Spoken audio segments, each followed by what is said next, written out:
Hello students, कैसे हैं आप सब। I hope you all are well. Last video में हमने पढ़ा था वायर ट्रांसमिशन मीडिया के बारे में। आज हम पढ़ते हैं wireless transmission media. Wireless transmission media, जैसे कि नाम से ही पता लग रहा है, यहाँ अगर हमें एक कंप्यूटर से दूसरे कंप्यूटर तक या कहीं भी अगर हमें डाटा ट्रांसफ़र करना है तो हमें यहाँ पे केबल की नीड नहीं होती। मतलब कोई भी तार का यूज़ यहाँ पे नहीं होता है। विदाउट वायर यहाँ पे क्या होता है, ट्रांसमिशन होता है। मतलब डाटा को ट्रांसफ़र किया जाता है एक जगह से दूसरी जगह पे।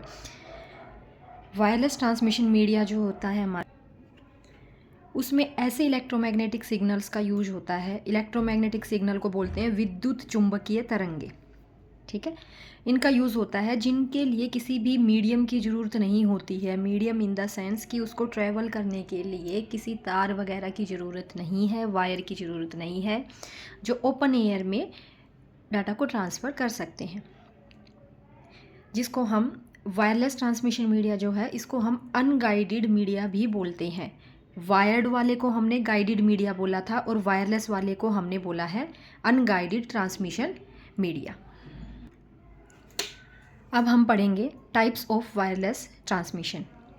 Radio wave transmission, microwave transmission, infrared wave transmission, satellite communication, wifi और ब्लूटूथ। ये सब हैं जो हम वायरलेस ट्रांसमिशन मीडिया के लिए यूज़ करते हैं। मतलब इन्हीं के थ्रू वायरलेस ट्रांसमिशन होता है, इन वेव्स के थ्रू ही। अब हम इनको वन बाय वन स्टडी करेंगे। सबसे पहला है हमारा radio wave transmission. Radio wave transmission क्या है, जैसे मैंने बताया था कि ये सारे इलेक्ट्रोमैग्नेटिक वेव की तरह ही हैं। ये एक प्रकार की इलेक्ट्रोमैग्नेटिक वेव है जो बिना वायर के डाटा को ट्रांसमिट करता है। इनकी जो वेवलेंथ जो होती है वो बहुत लंबी होती है और ये सिग्नल या डाटा को दूर तक ट्रैवल करवा सकते हैं। मतलब डाटा जो है उसको दूर तक ट्रांसफ़र कर सकते हैं। अब रेडियो वेव की एक जो मेन खासियत क्या है, ये चारों डायरेक्शन में ट्रैवल कर सकती है। ये नहीं है कि ये एक सीधी रेखा में ही ट्रैवल करेगी। यहाँ पे लाइन ऑफ साइट की नीड नहीं होती। मतलब क्या है, ट्रांसमीटर होता है जो डाटा या सिग्नल को भेजता है। ट्रांसमीटर से रेडियो वेव सभी डायरेक्शन में मूव कर सकती है। इसलिए यहाँ सेंडर और रिसीवर को एक ही लाइन में रहने की आवश्यकता नहीं है। इसका मतलब क्या है कि मान लिया एक इंसान या कोई भी एक डाटा को सेंड करने वाला है, भेजने वाला है, और एक है उसको पाने वाला। ठीक है, सेंडर और रिसीवर को ये नहीं है कि उसको एक लाइन ऑफ साइट या आमने सामने ही रहना पड़ेगा, क्योंकि रेडियो वेव जो है वो ऑल 4 डायरेक्शंस में ट्रैवल कर सकती हैं, सभी डायरेक्शंस में ट्रैवल कर सकती हैं। इसलिए यहाँ पे सेंडर और रिसीवर को एक लाइन में रहने की आवश्यकता नहीं है। मतलब लाइन ऑफ साइट में रहने की नीड नहीं है। ये इसका एक बहुत प्लस पॉइंट है। रेडियो वेव का यूज़ कहाँ कहाँ पे होता है, मोबाइल कम्युनिकेशन में, वाईफाई मतलब वायरलेस फिडिलिटी, जो वाईफाई कनेक्शन हम कहते हैं ना कि वाईफाई से हमारा फ़ोन कनेक्ट करवा दो, इस तरीके से। टीवी ब्रॉडकास्टिंग, टीवी का सीधा प्रसारण हमें करना है तो हम किसका यूज़ करते हैं, रेडियो वेव ट्रांसमिशन के लिए इसका यूज़ हो जाता है। नेक्स्ट है हमारा रेडियो ब्रॉडकास्टिंग में, जो हम रेडियो वगैरह सुनते हैं ना, उसके लिए भी हम रेडियो वेव का यूज़ कर लेते हैं। इसके फ़ायदे क्या हैं, एडवांटेज की बात करते हैं। इसके जो फ़ायदे हैं वो क्या है कि wide area coverage. Wide area coverage का मतलब होता है कि ज़्यादा एरिया को कवर कर लेती है ये जो वेव्स होती हैं। डाटा को ट्रांसमिट करने के लिए एक जगह से दूसरी जगह पे डाटा भेजना है तो ज़्यादा एरिया तक कवर कर सकता है। इसको सेटअप करना भी बड़ा आसान है और ये काफ़ी सस्ते भी होते हैं। ये तीन चार इसके बेनिफिट हैं, और भी हैं, मैंने यहाँ पे 3-4 ही लिखे हुए हैं। नेक्स्ट है इसकी लिमिटेशन। लिमिटेशन क्या होती है इसकी, कुछ कमियाँ। ये क्या है, यहाँ पे इंटरफेरेंस और सिक्योरिटी की समस्या होती है, क्योंकि यहाँ पे सिग्नल हमें पता है ओपन एयर में ट्रैवल करता है, कोई मीडियम नहीं है, कोई वायर नहीं है, तो हवा में क्या है, इंटरफेरेंस होने की पॉसिबिलिटी ज़्यादा होती है। ये इसका ड्रॉबैक है, इसकी कमी है।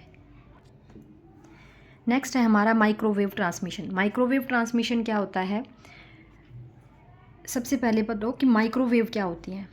माइक्रोवेव हाई फ्रीक्वेंसी की इलेक्ट्रोमैग्नेटिक वेव होती हैं। इसमें कम्युनिकेशन के लिए, जैसे कि रेडियो वेव जो था वो सभी दिशाओं में डाटा को ट्रांसफ़र, मतलब कि सभी दिशाओं में कम्युनिकेशन कर सकती थी। लेकिन माइक्रोवेव से अगर हमें कम्युनिकेशन करना है तो यहाँ पे सेंडर और रिसीवर को एक लाइन ऑफ साइट में रहना पड़ता है, मतलब सीधी दृष्टि रेखा में रहना बहुत ज़रूरी है।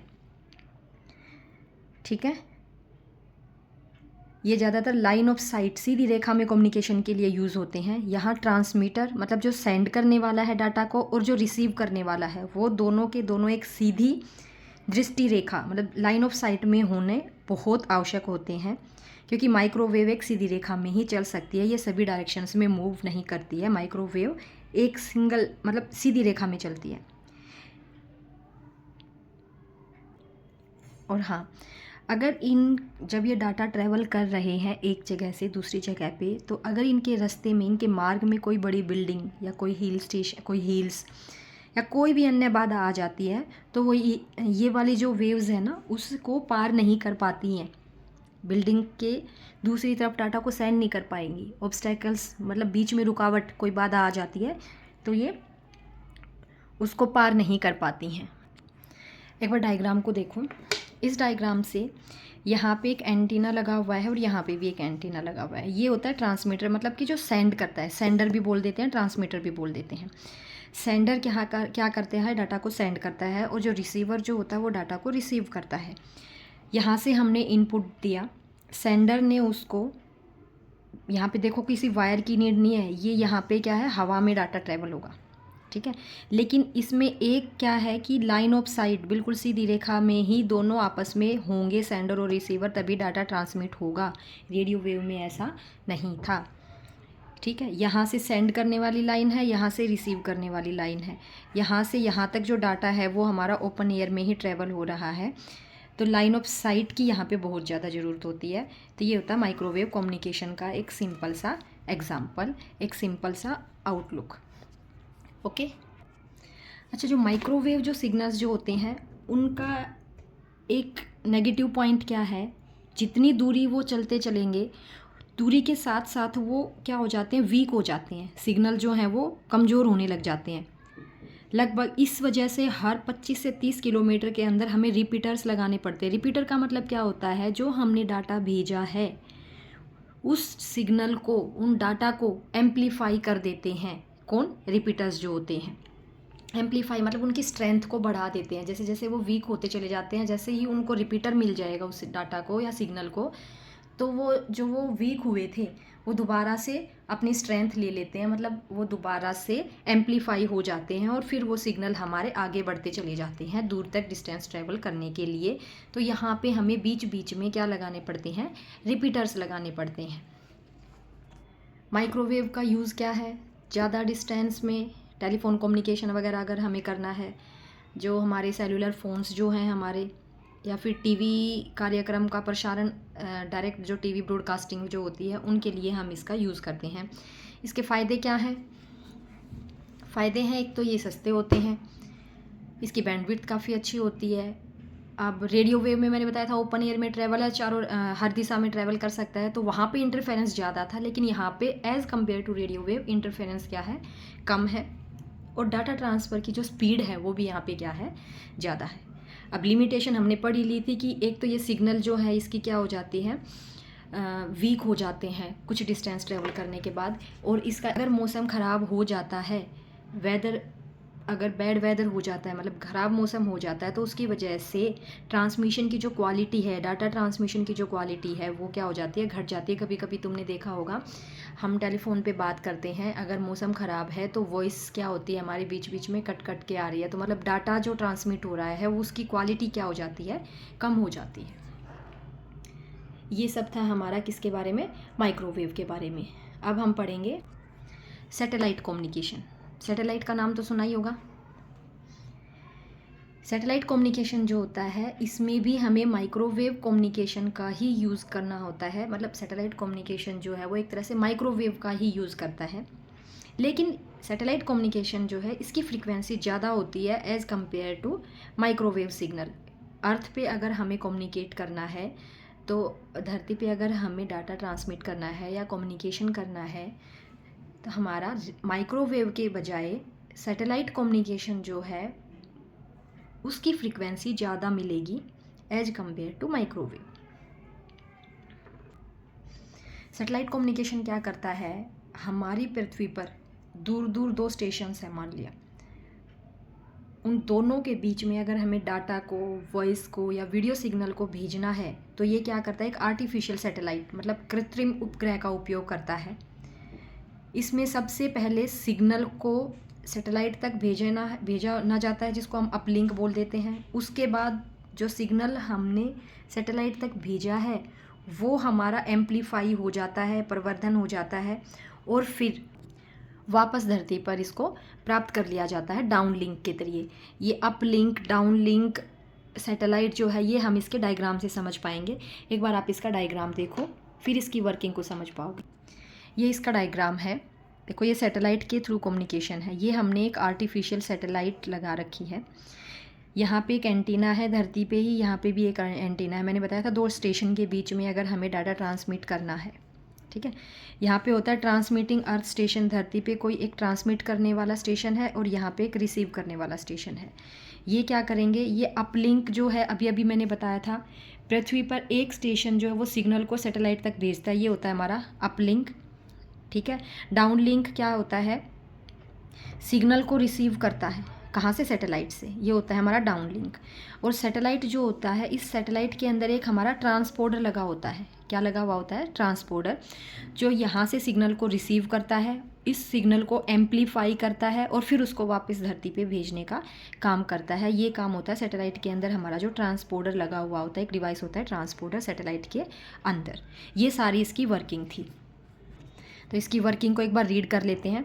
अभी अभी मैंने बताया था कि अपलिंक क्या होता है कि पृथ्वी पर अगर कोई स्टेशन सिग्नल को सैटेलाइट तक भेजेगा तो वो कौन से लिंक के थ्रू भेजा जाता है, अपलिंक के। फिर उसके बाद आता है हमारा ट्रांसपोर्टर क्या होता है, सैटेलाइट में ट्रांसपोर्टर सिग्नल को रिसीव करता है, फिर उस सिग्नल को एम्पलीफाई करता है और फिर वापस अर्थ पर किसी दूसरे स्टेशन की ओर भेजता है। ये हमारा किसका काम है, ट्रांसपोर्टर का काम है। नेक्स्ट है हमारा डाउनलिंक क्या होता है, मैंने अभी बताया था कि धरती पर ही प्रेजेंट दूसरा स्टेशन ट्रांसपोर्टर के द्वारा भेजे गए सिग्नल को रिसीव करता है और उसको प्रोसेस करता है। ये काम किसका है, डाउनलिंक का। ये एक तरह से सैटेलाइट कम्युनिकेशन की वर्किंग है कि ये किस तरीके से काम करता है। ओके, अब इसके यूजेस क्या हैं, टीवी और रेडियो ब्रॉडकास्टिंग में इसका यूज़ होता है, इंटरनेट सर्विस में इसका यूज होता है, ठीक है। जीपीएस नेविगेशन, जीपीएस क्या होता है कि हमें मान लिया किसी जगह पे जाना है, हमें वहाँ का रास्ता नहीं पता कि कैसे जाना है, कहाँ से जाना है, तो उस रास्ते को ढूंढने के लिए हम क्या करते हैं, अपने फ़ोन में जीपीएस ऑन कर लेते हैं, तो वो रास्ता दिखाता रहता है कि लेफ़्ट मुड़ जाओ, राइट मुड़ जाओ। तो जीपीएस नेविगेशन के लिए भी हम किसका यूज़ करते हैं, सैटेलाइट कम्युनिकेशन का ही, ठीक है। अब मिलिट्री वगैरह में भी, मतलब कि आर्मी में बहुत सारी एप्लीकेशंस में इसका यूज होता है। वेदर फोरकास्टिंग मतलब क्या, मौसम का पूर्वानुमान लगाना कि अब बारिश होगी, अब गर्मी का मौसम रहेगा, अब ठंड पड़ेगी या अब कैसा मौसम रहेगा, उसके बारे में पता लगाना। अगर कोई डिजास्टर वार्निंग होती है, अगर कोई हमारा ऐसे ही कोई आपदा अगर आनी है तो उसकी चेतावनी हमें पहले से ही मिल जाना, ये भी किसका काम है, सैटेलाइट कम्युनिकेशन का ही काम है। नेक्स्ट है हमारा काफ़ी दूर वाले जो एरियाज जो होते हैं, जैसे रिमोट एरिया बोल देते हैं, या फिर आइसोलेटेड एरिया जहाँ जाना काफ़ी मुश्किल होता है, ऐसी जगह के लिए कम्युनिकेशन जो प्रोवाइड करना, ये उसका जो बेस्ट सोर्स जो है वो हमारा सैटेलाइट कम्युनिकेशन। जैसे कई बार हम बोलते हैं ना कि नेटवर्क इशू है, पहाड़ों में चले जाते हैं तो नेटवर्क इशू आता है, तो ऐसी जगह पे जो कम्युनिकेशन है वो हमारा सैटेलाइट कम्युनिकेशन के लिए काफ़ी सैटेलाइट कम्युनिकेशन की वजह से काफ़ी अच्छा हो जाता है वहाँ पे। लेकिन इसका एक ड्रॉबैक है कि सैटेलाइट को प्रॉपर ऑर्बिट में किसी पर्टिकुलर कक्षा में स्थापित करना ये काफ़ी एक्सपेंसिव होता है, ठीक है। आर्टिफिशियल सैटेलाइट को अगर हमें प्लेस करना है और उस सैटेलाइट से हमें जानकारी प्राप्त करनी है तो वो सैटेलाइट को स्टेब्लिश करना ये काफ़ी मुश्किल है सैटेलाइट कम्युनिकेशन में, ठीक है। धरती पे तो एंटीने लगा लेंगे, कोई बात नहीं है, लेकिन जो सैटेलाइट जो है उसको किसी पर्टिकुलर ऑर्बिट में स्थापित करने का जो काम है वो काफ़ी एक्सपेंसिव होता है। नेक्स्ट है हमारा इंफ्रारेड ट्रांसमिशन। इंफ्रारेड ट्रांसमिशन क्या है, ये इंफ्रारेड रेज का यूज़ करेगा डाटा को ट्रांसमिट करने के लिए। इंफ्रारेड ट्रांसमिशन के लिए सेंडर और रिसीवर के बीच कोई भी अवरोध नहीं होना चाहिए। सेंडर और रिसीवर के बीच में कोई भी ऑब्स्टेकल नहीं आनी चाहिए, कोई भी बाधा नहीं आनी चाहिए। जैसे कि तुमने कभी देखा होगा, टीवी चलाते हो, रिमोट का यूज़ करते हो, रिमोट के सामने अगर कोई आके खड़ा हो जाता है तो क्या टीवी चल पाता है? नहीं चल पाता ना। तो इसी तरीके से तो इंफ्रारेड ट्रांसमिशन, इंफ्रारेड का यूज़ किया जाता है, इंफ्रारेड रेज़ का यूज़ होता है बेसिकली हमारे टीवी और म्यूज़िक सिस्टम के जो रिमोट वगैरह होते हैं उनके लिए यूज़ होता है। अब इंफ्रारेड जो सिग्नल्स जो होते हैं उनकी फ्रीक्वेंसी जो है वो बहुत ज़्यादा होती है। अगर फ्रीक्वेंसी ज़्यादा है तो डाटा ट्रांसमिशन की स्पीड भी क्या होगी? ज़्यादा होगी।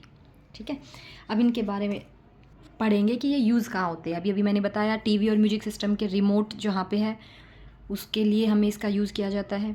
घर में अगर हमें लोकल एरिया नेटवर्क को इस्टेब्लिश करना है तब भी हम किसका यूज़ करेंगे? इंफ्रारेड सिग्नल्स का यूज़ करते हैं। ये काफ़ी सस्ता भी होता है, काफ़ी सुरक्षित भी है और इजीली यूजेबल कम्युनिकेशन एक सोर्स है। ठीक है, बहुत ही इजीली इस कम्युनिकेशन सोर्स को हम यूज़ कर सकते हैं। नेक्स्ट है हमारा वाईफाई। सबसे पहले तो तुम्हें वाईफाई की फुल फॉर्म पता होनी चाहिए। वाईफाई का पूरा नाम है वायरलेस फिडिलिटी। यह एक पॉपुलर टेक्निक है जो कि कंप्यूटर को नेटवर्क से कनेक्ट करती है बिना किसी वायर के। ठीक है, इसे वायरलेस लैन भी बोल देते हैं, वायरलेस लोकल एरिया नेटवर्क भी बोल दिया जाता है। और इसके सिंबल्स आपको दिखाई दे रहे होंगे वाईफाई के, जो हमारे सिंबल है बेसिकली ये वाला सिंबल हम ज़्यादातर देखते हैं, लेकिन ये भी हमारा क्या है? वाईफाई के ही, दोनों ही हमारे वाईफाई के ही एक सिंबल है। आजकल वाईफाई ज़्यादातर हमने देखा है पर्सनल कंप्यूटर्स हैं, लैपटॉप है, पाम टॉप है, वीडियो गेम्स है, स्मार्टफोन है, प्रिंटर है, आदि सभी ज़्यादातर डिवाइसेस में आजकल वाईफाई इंस्टॉल होता है। हम क्या करते हैं कि हम ब्लूटूथ हॉटस्पॉट ऑन कर देते हैं और हम वायरलेस से उसकी कनेक्टिविटी करके अपना काम कर सकते हैं ईजीली। ठीक है, वाईफाई जो है ये रेडियो वेव का यूज़ करता है कम्युनिकेशन के लिए। एक हमारा बस ये याद रखने का पॉइंट है कि 802.11 नेटवर्क स्टैंडर्ड का यूज़ किया जाता है वाईफाई कम्युनिकेशन के लिए। इसकी वर्किंग कैसे है? इस युक्ति से जब कोई कंप्यूटर डाटा कम्युनिकेशन करना चाहता है तो डाटा को पहले वायरलेस एडेप्टर द्वारा रेडियो सिग्नल में बदला जाता है और एंटीना का यूज़ करके इसे ब्रॉडकास्ट या प्रसारित कर दिया जाता है। ठीक है, मतलब यहाँ पे हमारा किसका यूज़ किया गया है? वायरलेस अडेप्टर का यूज़ होता है हमारा, और राउटर का यूज़ होता है जो डाटा को राउट करता है। लास्ट हमारा वायरलेस डिवाइस है जो कि है हमारा ब्लूटूथ। आप सब फैमिलियर है ब्लूटूथ से। ब्लूटूथ एक वायरलेस टेक्निक है जिसकी हेल्प से इलेक्ट्रॉनिक डिवाइस आपस में जुड़कर डाटा को एक्सचेंज कर सकते हैं। इसमें भी रेडियो सिग्नल का यूज़ होता है। ब्लूटूथ का सिंबल हमारा कुछ ऐसा होता है, ब्लू से कलर में बना हुआ होता है ये हमारा। ठीक है, ये था हमारा आज का टॉपिक वायरलेस कम्युनिकेशन वाला। इससे पहले हमने वायर्ड कम्युनिकेशन के बारे में पढ़ा था। इससे नेक्स्ट वीडियो में हम पढ़ेंगे चैप्टर नंबर 3 का next topic. Okay students, thank you for watching, keep learning, keep subscribe, bye bye, take care.